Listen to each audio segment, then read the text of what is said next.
Marcos 5,19.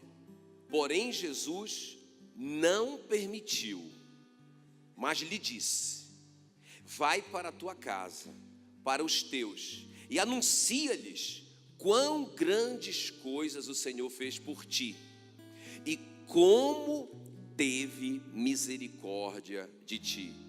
Jesus, porém, não permitiu, mas lhe disse: vai para a tua casa, para os teus, e anuncia-lhes quão grandes coisas o Senhor te fez, e como teve misericórdia de ti. Eu quero conversar com vocês hoje à noite sobre uma história de Natal, o nosso tema, ok? Uma história de Natal. Irmãos, essa história é a história do Gadareno, daquele homem endemoniado. Puxa vida, o que é que isso tem a ver com Natal, pastor? Você já vai entender como que isso tocou o meu coração. Porque, irmãos, nós conhecemos bem essa história. Esse homem era um homem possuído por demônios. Quem lembra dessa história? Não é? E era um homem solitário. A Bíblia dá um perfil dele, que ele era um homem solitário. Ele vivia nos sepulcros, sozinho. Não é? Uma pessoa solitária é uma pessoa egoísta, é uma pessoa independente, nunca pede conselho de ninguém. Um homem solitário, um homem rejeitado pela sociedade, pela comunidade onde ele vivia, porque ele vivia gritando pelos montes. Pensa aquele cara que todo mundo era assustado com ele quando ele chegava, não é? Parece um monstro, parece um animal. Era assim que esse homem era. Então ele era rejeitado por todo mundo. Ninguém gostava dele, ele sabia disso. Ele também se auto-rejeitava. Por que eu digo isso? Por que eu afirmo isso? Que a Bíblia diz, nesse texto de Marcos 5, que ele se cortava com pedras afiadas.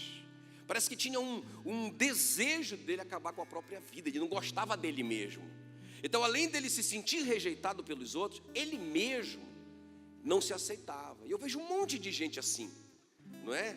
Pessoas que se sentem rejeitadas, não é? Pessoas que se sentem o tempo todo inapropriadas, inadequadas.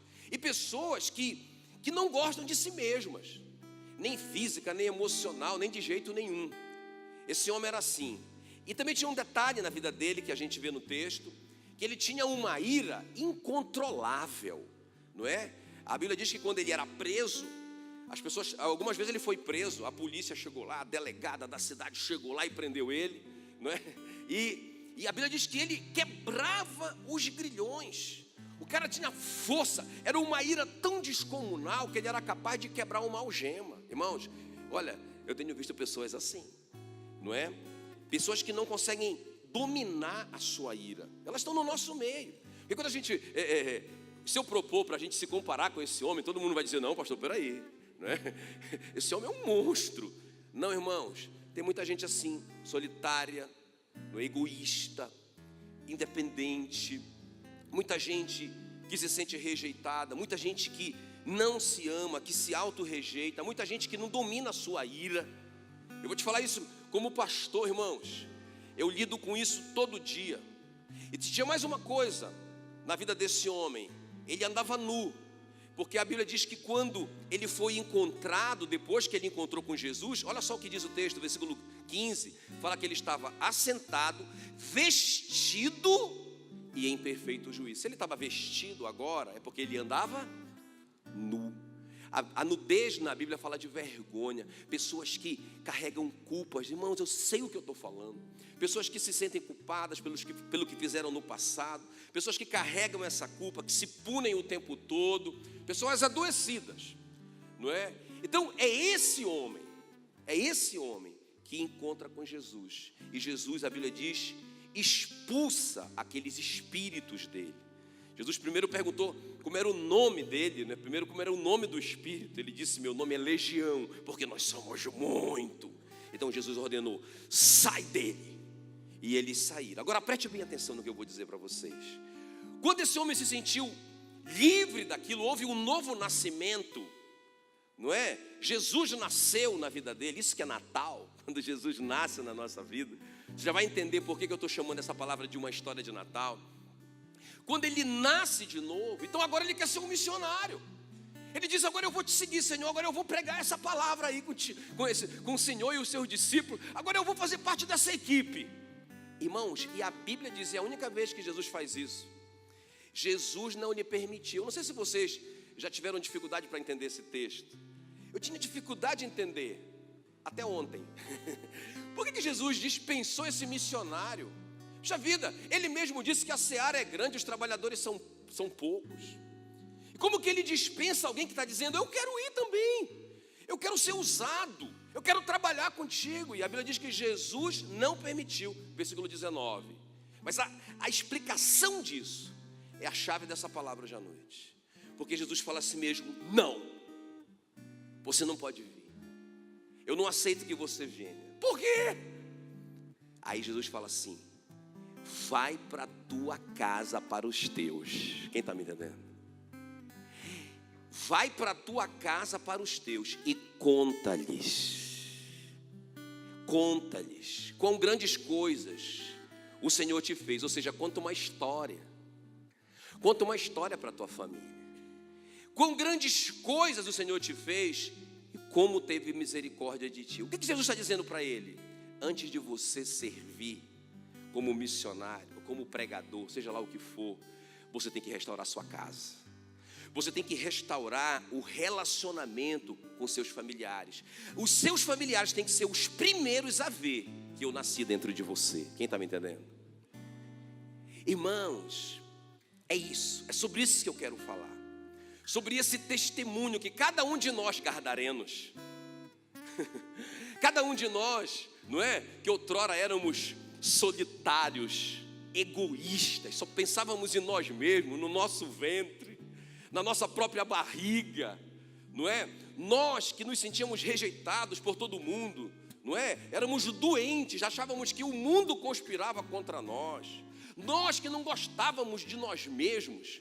Uma época nós queríamos ser magros, a outra nós queríamos ser gordos, a outra nós queríamos ser altos, a outra nós queríamos ser baixos. Nunca estávamos satisfeitos conosco, não é? Nós que outrora não dominávamos a nossa ira, nós não tínhamos domínio próprio nenhum e dávamos mau testemunho na nossa casa, não é? Nós que tínhamos vergonha do nosso pecado.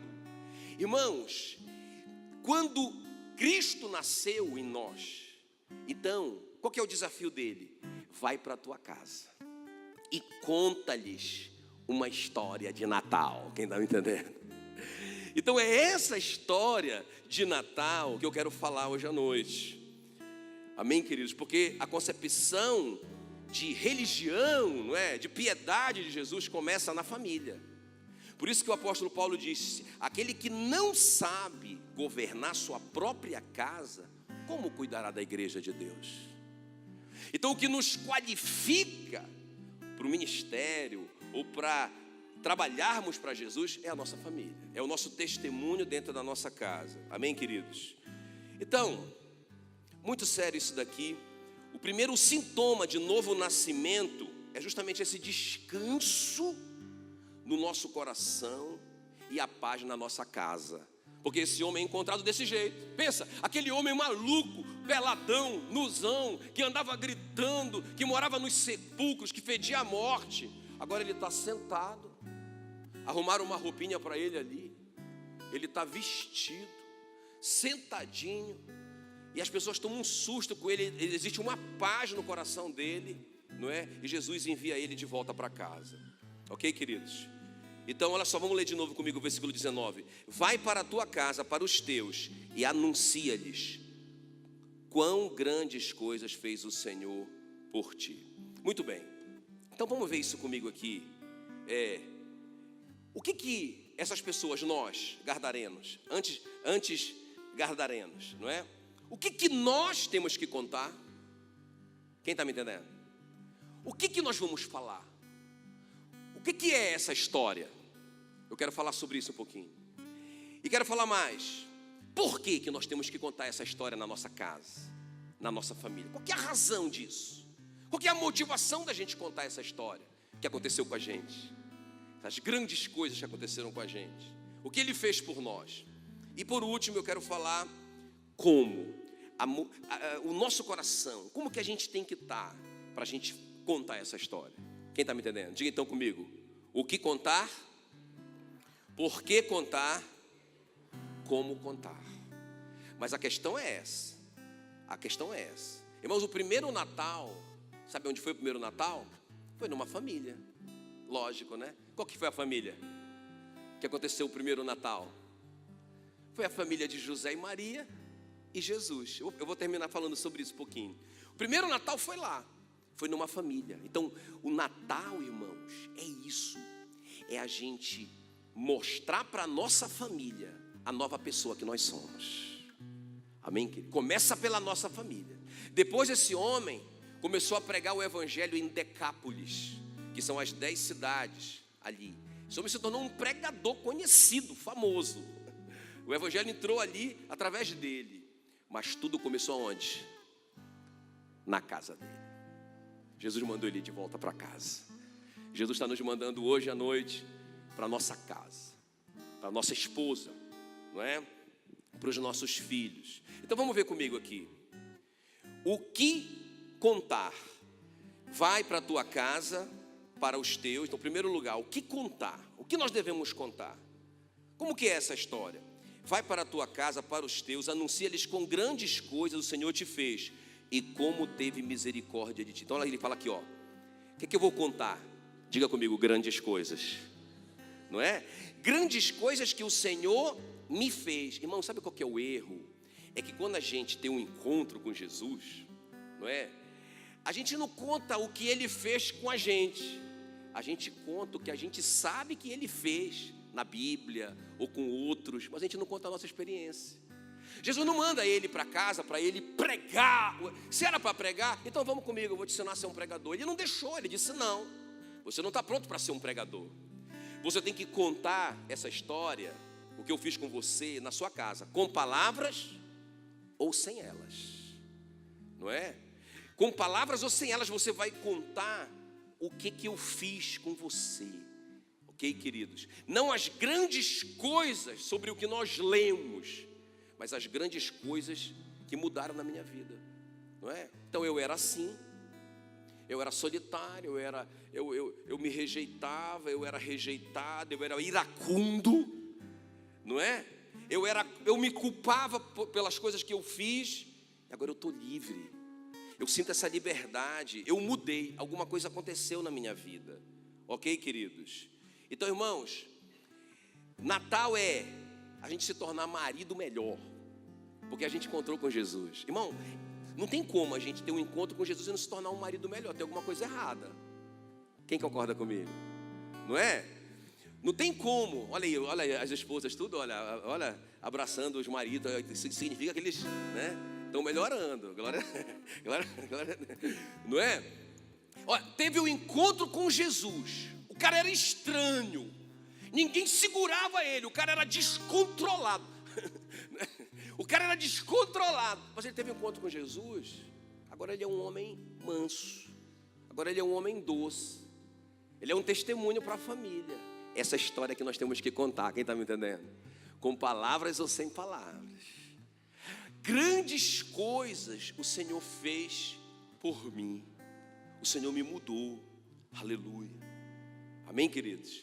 Então foi essa a primeira coisa. A segunda coisa é, não só o que Ele fez, a minha mudança, mas também como Ele teve misericórdia, não é? Porque Jesus fala assim, olha, vai para a tua casa, para os teus, anuncia-lhes com grandes coisas o Senhor te fez, é a mudança, e como teve misericórdia de ti. Irmão, o que é misericórdia?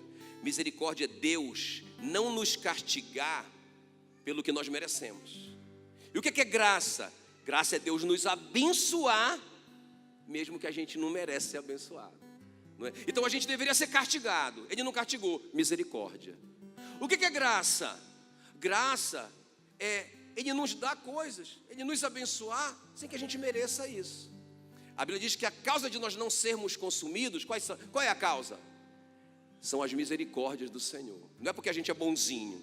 Então ele vai contar essa história que não tem nada a ver. Olha, porque eu ouço muito testemunho assim, ó. Quer ver? Rapaz, eu tive um encontro com Jesus, mas sabe o que aconteceu? Rapaz, eu orei muito. Eu orei muito. Eu tenho feito muita coisa boa. não é? Eu tenho até trabalhado na igreja para Jesus. Aí Jesus não teve outra alternativa senão me receber, porque eu sou o cara. Ele não ia perder essa oportunidade de me ter.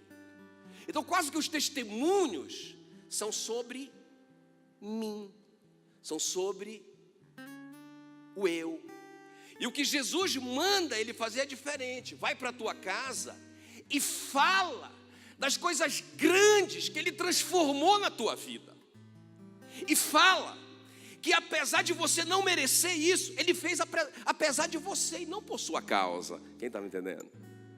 Não é por nossa causa. E ainda tem gente que vai dar o testemunho e fala assim, às vezes fala até para mim mesmo, pastor, eu sou um homem bom. Olha, não é querer falar não, mas eu sou um homem bom. Então foi por isso que Deus moveu os céus e terra e me salvou. Porque já pensou o céu sem mim? Entende? Então não é, irmão, esse testemunho para a nossa família não é sobre nós, é sobre Ele. Quem está me entendendo? Natal é isso. Não é uma história sobre mim, é uma história sobre Jesus que nasceu no meu coração e me mudou. Eu não me sinto mais culpado, porque eu sei que Ele já pagou essa conta. Até aqueles meus pecados escabrosos, vermelhos como carmesim, Ele transformou, ficou alvo como a lã. Eu não tenho mais vergonha dos meus pecados, eu não ando mais nu. Ele me vestiu com a roupa do Cordeiro de Deus que tira o pecado do mundo. Sou livre dos meus pecados. Então eu não me sinto mais culpado, eu não me sinto mais inapropriado, rejeitado, porque eu sei que Ele me amou de tal maneira que deu o seu único filho para morrer por mim, para que eu tivesse vida eterna. Então alguém nesse planeta, nesse cosmos, nesse mundo me ama perdidamente, e é Ele. Eu não sou mais rejeitado, eu aprendi a me amar. E agora aquela ira que tinha dentro de mim não tem mais, porque o Espírito Santo habita em mim. E um dos frutos do Espírito Santo é o domínio próprio. Quem não tem domínio próprio, tem demônio próprio. Então a primeira coisa é isso. O que contar? O que contar? Grandezas de Deus, misericórdia de Deus. Ele fez coisas grandes na minha vida, apesar de eu não merecer. Em segundo lugar, por que contar? Por que eu tenho que contar para minha família? Por que eu tenho que dar esse testemunho para minha família, desse encontro com Jesus? Irmãos, olha só o que diz aqui o versículo 20. Ele se foi e começou a publicar em Decápolis quão grandes coisas Jesus havia feito por ele, e todos se maravilhavam. Isso aí foi depois que ele foi para a casa dele. Ele se tornou esse pregador. Agora veja bem, irmão, por que eu devo contar? Por que eu devo me preocupar com isso? Por que eu? Irmão, sabe o que? Deixa eu te falar uma coisa. A mentalidade da igreja hoje é muito assim, ó. Eu tenho um problema, eu sou um gadareno, eu tenho tudo isso que o gadareno tem, eu estou na miséria, eu estou vivendo nos sepulcros, a minha vida está amarrada, é uma morte total na minha vida, eu preciso resolver isso. Aí Jesus resolve, Ele me liberta. Aí Ele fala para mim, vai para casa, restaura a tua família. Irmãos, poucos voltam para casa, porque muitos vão voltar para aquele mesmo lugar. Muitos só pensam em si mesmos. Isso não é a prova do novo nascimento. Por que eu devo contar? Irmão, deixa eu te falar uma coisa aqui, ó. Sabe por que eu devo contar? E eu creio que essa é uma evidência de novo nascimento. É porque eu fico apaixonado por Jesus. Entende o que eu estou falando? Irmãos, o evangelismo nunca deveria ser pesado para ninguém. Nunca deveria ser pesado para ninguém compartilhar com alguém o que Deus fez por ele. Sabe por quê? A Bíblia diz assim, olha, aquele que mais foi perdoado, mais amou. Então, alguém falou esses dias, né? Falou da Ana Lídia, porque a Ana Lídia, depois que ela desce do púlpito, ela é tímida. Ela fica quietinha. Ela fala muito pouco. Acho que foi até o Eduardo, que nas reuniões do setor, ela não fala nada. Ah, peraí, essa Ana Lídia não é aquela que sobe lá. Irmão, aquela que sobe, ela é tão apaixonada por Jesus que ela se supera para falar dele. Quem está me entendendo? mas porque ela é apaixonada. Então quem é apaixonado por Jesus vai falar do que ele fez por você, não é? E se não falar, vai pelo menos testemunhar, não é? Então, irmãos, a primeira, por quê? Por que contar? Porque eu amo, porque eu amo, porque eu sou apaixonado por ele, em pensar que ele deixou tudo para morrer no meu lugar. Amém, queridos? Irmãos, é impossível a gente pensar no Calvário e não amar Jesus. É impossível a gente pensar na cruz, no sangue que ele derramou por nós e não amá-lo. Entende? Então, porque eu amo, eu vou contar. Então imagina esse cara, imagina o gadareno. Ele chega na casa dele, agora ele está curado, olha aqui para mim, ó. Ele está curado e liberto. Já arrumaram uma roupa, ele já tomou banho, já passou no cabeleireiro, cortou o cabelo. Alguém já pagou um almoço para ele está diferente. Agora ele vai para casa, Jesus diz, vai. Aí ele vai. Todo arrumado. Talvez ele fosse um cabeludão, barbudão, não é? Antes, fedidão. E agora ele está todo cheiroso, cabelo cortado. E quando ele vai chegando perto da casa dele, imagine, irmãos, alguém falando, lá vem ele, não é? Deve estar vindo do hospício, porque cortaram o cabelo dele, colocaram uma roupa nele, mas ele é muito perigoso. E esse homem, não é? Sentindo toda aquela rejeição de novo, mas agora ele é diferente, alguma coisa aconteceu dentro dele. Ele chega na casa dele, não é? E todo mundo com medo. A mãe dele manda os netinhos subir e tranca a porta, tranca tudo. E a mãe dele vai lá para encarar, não é? Porque a mãe é corajosa, né? Ele chega com a mãe e diz, mãe, sou eu. E eu vim lhe contar o que Jesus fez por mim. Amém, queridos? Como que ele mudou a minha vida. O pai sai de lá, o que está acontecendo? Pai, fique tranquilo, eu não sou mais quem eu era. Amém, queridos? Jesus teve misericórdia de mim. Então ele vai contar para todo mundo, porque ele está apaixonado e agradecido por Jesus. Quem está me entendendo? Por que nós devemos contar? Porque nós amamos ele, por tudo que ele fez por nós. A Bíblia diz lá em 2 Coríntios 6:1, não recebais em vão a graça de Deus. Irmão, nós recebemos uma graça tão grande, tão grande, tão grande. Isso não pode ficar em vão. Eu tenho que contar o que Deus fez por mim. Amém, queridos? E último lugar para a gente orar. Então, primeira coisa, o que contar? Ele fez coisas grandes sem eu merecer. Por que contar? Porque eu o amo e sou grato pelo que ele me fez. E terceiro lugar, como contar? Como eu devo contar essa história de Natal? Então, primeiro, com sinceridade. Irmão, eu ouço muito testemunho exagerado. Entende? As pessoas querendo levar o outro para Jesus contando meias verdades. Entende? Não funciona. Isso é a mosca que o Salomão fala, né? Que uma mosquinha só estraga todo o perfume.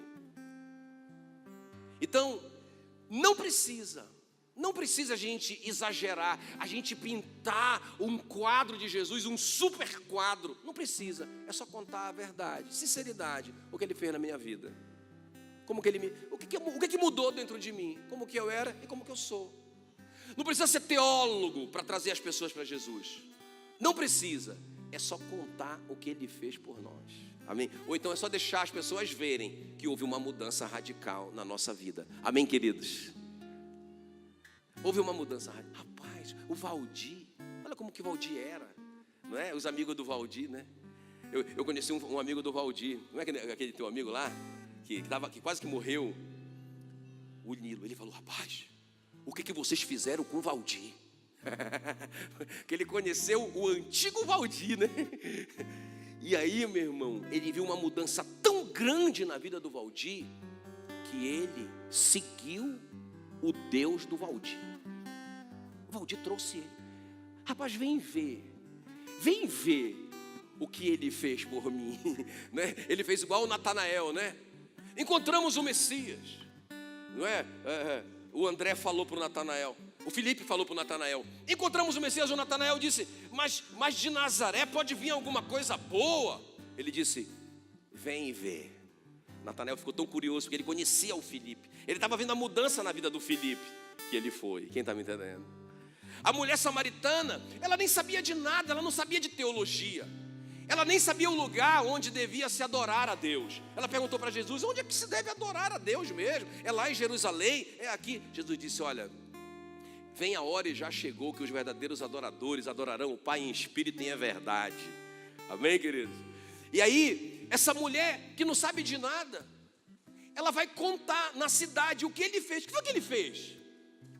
Ele fez uma coisa simples. Ele perguntou para ela: se você soubesse quem eu sou, você me pediria água, e eu te daria uma água que jamais você teria sede. Aí ela disse: eu quero essa água. Aí ele disse: então vai chamar o teu marido. E aí ela disse: eu não tenho marido. Jesus disse: falaste bem, eu não tenho marido, porque o marido que tu tens não é teu. Ele denunciou com muito amor e carinho o adultério dela. Aí ela disse: vejo que és profeta. Foi só isso. Irmão, essa mulher foi na cidade. Ela não precisou mentir, ela não precisou exagerar, ela não precisou pintar o pavão, ela não precisou fazer um curso de teologia. Ela só disse: Ele sabe o que está no meu coração. Ele conhece o meu coração e Ele me amou apesar do meu pecado. É assim que Ele é. Irmãos, todo mundo ficou curioso, e a Bíblia diz que toda a cidade veio ouvir Jesus. E depois eles disseram para ela: nós viemos pelo que tu disseste, agora nós ficamos pelo que Ele diz. Quem está me entendendo? Então, irmãos, como que a gente vai contar? Diga comigo: com sinceridade, com verdade. Não precisa fingir que você mudou. O que está acontecendo? Eu mudei. Não precisa. Todos vão saber que você mudou. Se mudou, todos vão saber. Segundo lugar, conte com humildade. Não como um pregador, como um estudioso da Bíblia, mas como um amigo. Foi assim que o Valdir contou. Como um amigo, não é? Contou, sabe, contar como um filho para o pai, com respeito. Não é o filho sai daqui e já quer evangelizar o pai. Você vai para o inferno, pai. Eu tenho que ser crente. Não. Com humildade. Como um filho amado. Como um pai. Como uma mãe. Como uma filha. Enfim. Com humildade. É com esse coração que a gente tem que contar essa história. Quem está me entendendo? Sabe como que a gente tem que contar essa história também? Como um pecador perdido. Irmão, a gente não pode contar contando uma história, um santo contando uma história para os pobres pecadores. Não vai funcionar. Tem que ser um pobre pecador contando a história do santo, que é Jesus. Amém, querido? Tem que ser esse coração. Não pode ser essa. Irmão, não pode.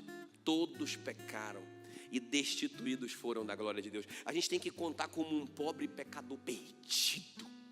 Assim que esse homem contou: mãe, eu vivia naquela situação, morava numa sepultura, andava nu, sujo, andava gritando pelos montes, todos tinham medo de mim, a polícia não conseguia me prender, porque eu tinha uma ira que me dominava, eu era um incrível Hulk, eu ficava verde. Mamãe, Ele foi tremendo na minha vida, apesar de mim, apesar de eu não merecer, Ele me deu isso, Ele me libertou, Ele me transformou. Quem está me entendendo?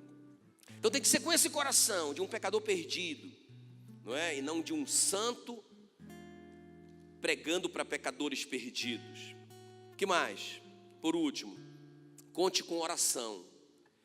Não trate de contar a história a nenhum homem enquanto não a tiveres contado para Deus primeiro. Entende? Irmão, então a gente tem que orar primeiro, conversar com Ele sobre o que Ele fez conosco. E depois a gente começa a orar pela nossa família, porque Jesus nos mandou para eles. Volte para a sua casa, para os seus. E eu vou orar um por um deles. Por quê? Porque, irmãos, não adianta só o meu testemunho. Não adianta só eu contar o que aconteceu. Eu tenho que ir na dependência do Espírito Santo. O Espírito Santo vai colocar as palavras certas na minha boca. E o Espírito Santo vai convencer a minha família do pecado, da justiça e do juízo. Quem está me entendendo? Amém? Aí vai funcionar. Com oração eu vou contar essa história de Natal. Amém, queridos? Então, você entendeu por que uma história de Natal? Porque assim que nós éramos, solitários, rejeitados, não é? A gente se auto-rejeitava, nós éramos iracundos, tínhamos vergonha do nosso pecado. Aí nós tivemos um encontro com Jesus.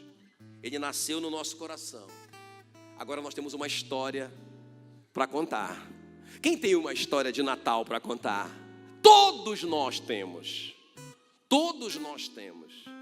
E a palavra hoje é: vá para a sua casa, para os seus, e conte essa história com palavras ou sem palavras.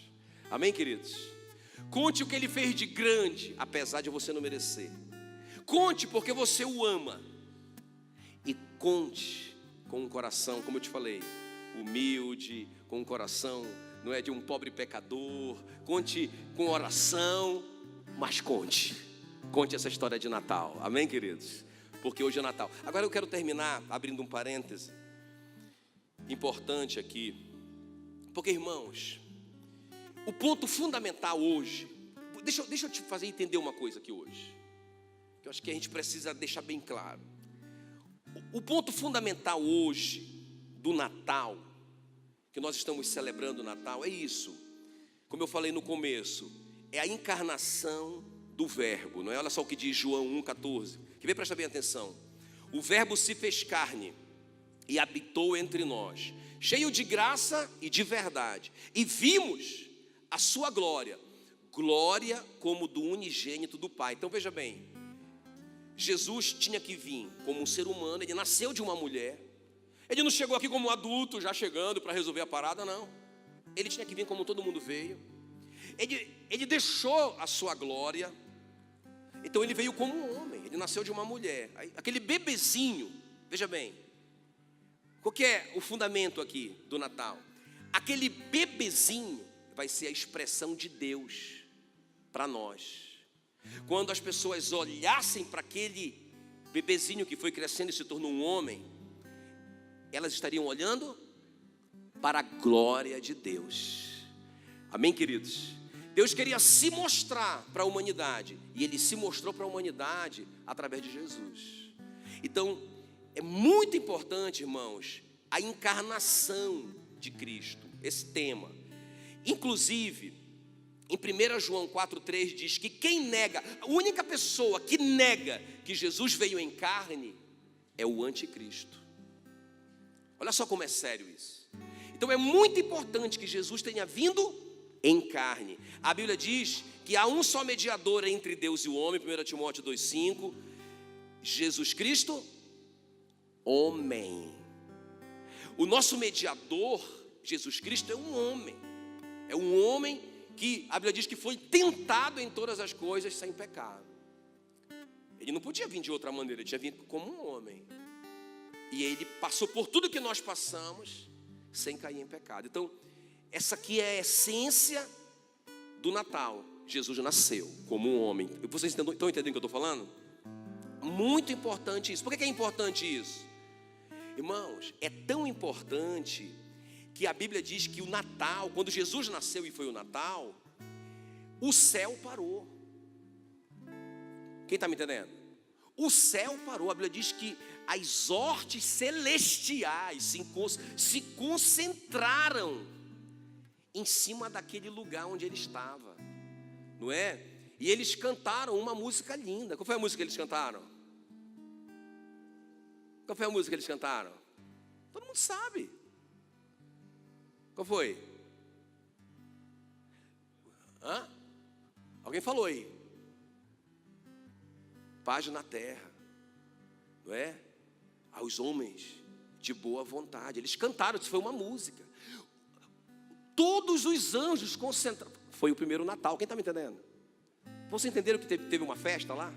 Música, alegria. Foi uma coisa tão poderosa que o anjo chamou os pastores e falou para eles: na cidade de Davi lhes nasceu o Salvador, que é Cristo o Senhor. Aleluia! E os pastores todos então foram para lá. E foram lá os pastores, enfrentaram lá o Herodes, que queria matar o menino. E eles foram lá e testemunharam, visitaram o menino ali, Natal. Foi importante aquele momento, quem está me entendendo? Importante aquele momento para a humanidade. Então os anjos celebraram, os pastores celebraram. Irmão, as estrelas, o universo celebrou. Porque uma estrela, até o Ministério Infantil ilustrou aqui para mim. Irmãos, o universo se moveu e as estrelas ficaram ali. Natal, teve luzes, teve música, teve presentes. Os magos do Oriente, os sábios do Oriente vieram, o Fábio acabou de falar, e trouxeram presentes para ele. Os teólogos dizem isso mesmo que o Fábio falou, que aquele ouro patrocinou o ministério de Jesus por 3 anos e meio. Interessante, não é? Quando ele saiu para ministrar, ele sustentava famílias inteiras. É uma teoria, não tem comprovação bíblica, mas é interessante pensar nisso. Então olha aqui, vocês estão entendendo a importância do Natal para Deus? Irmãos, os anjos pararam, os pastores pararam, os magos do Oriente pararam. Teve presente, teve luzes, teve música, teve festa. O universo parou. As maiores referências de profetas na época era Ana e o Simeão. Eles eram a referência religiosa, eles eram os pastores do país, não é? E eles foram lá quando Jesus, o pequeno Jesus foi ser apresentado, bebezinho. Eles foram lá, Natal, e se prostraram, e adoraram, e anunciaram que chegou o Messias. Aleluia. Agora, por que eu estou falando isso? Porque, irmãos, veja bem o que eu vou te falar. A igreja evangélica entrou numa de não celebrar o Natal. Entende o que eu estou falando? Então, qual que é a desculpa? A desculpa é o seguinte: é porque não foi em dezembro. Irmãos, mas é um referencial. Se não foi em dezembro, mas é um referencial. É uma data onde nós celebramos esse momento histórico da humanidade, que o Verbo se fez carne. Nós temos essa data. Então, nós não podemos deixar essa data passar em branco. Entende? Então, aí tem uma discussão. Não pode colocar enfeite, não pode colocar... Irmãos, isso não importa. O que importa é que ele nasceu. O que importa é que o mundo, a história da humanidade está dividida entre antes do nascimento dele e depois do nascimento dele. Como que nós não vamos celebrar essa data? Como que nós não vamos nos unir? Agora, claro, o que nós vamos fazer nessa data? Irmão, nós deveríamos unir a nossa família. Nós deveríamos celebrar junto com a nossa família o Natal.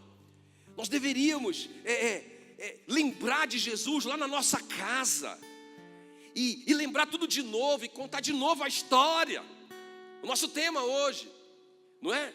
Uma história de Natal, e todo mundo contar, e talvez chamar uns vizinhos para comer o cordeiro, não é? Estrategicamente.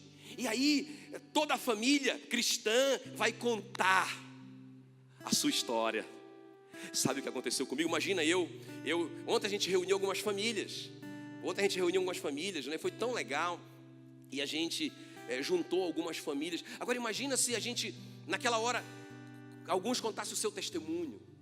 Entende? O que Jesus fez por mim. Como que eu era. O gadareno miserável que eu era. E agora, o que ele mudou na minha vida. Como que a minha família é uma bênção. Não é?